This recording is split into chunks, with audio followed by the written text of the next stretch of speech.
Linggo ng umaga na makita ang putol-putol na bahagi ng katawan ng isang babae sa basurahan sa Barangay Cabantian, Davao City. Noong una, inakalang si Margie Albarico ang biktima na nawala raw nitong Huwebes. Pero kahapon, inihatid siya sa kanilang bahay matapos maligaw sa Compostela Valley Province. Humingi ng dispensa ang ama ni Margie matapos magkamali sa pagkilala sa natagpuang bangkay. Ngayon, back to zero ang mga pulis sa pagtukoy sa chop-chop na katawan. Namin na-view dito na CCTV footage. Pero ang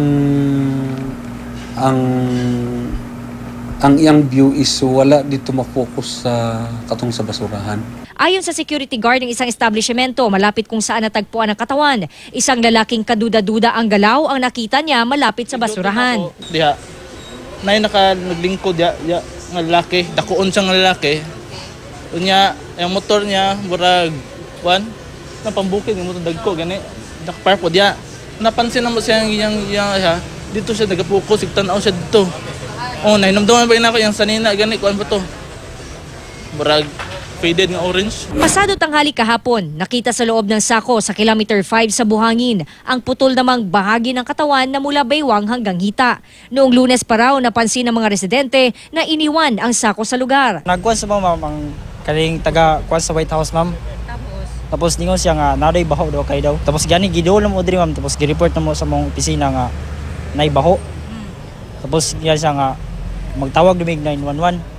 Pagtawag na ma'am tapos wala lang mo gilabtan na mo lang gi sa gi-picturean. Ako siyang gitamakan. Aksyon ako tamak. Na ako humok man. No. Wala lang po ko abi na unsa ba nang din ako siya ma-explain kung unsa jud kay abi na basura lang. Oo sabot. Wala punto ako nakuanan. Then magbantay na ako din. Pagkabuto, mara gyapon ako nabalikan. Posible raw na sa iisang tao lang ang mga natagpo ang bahagi ng katawan sa Buhangin at sa Cabantian area. I-compare na to dito for identification purposes para masumpay or maibalaan na to kung maudyod na ang iyang missing part sa atong naa dito. Magamputan na maudyod ni aron masubayan na to ang investigasyon.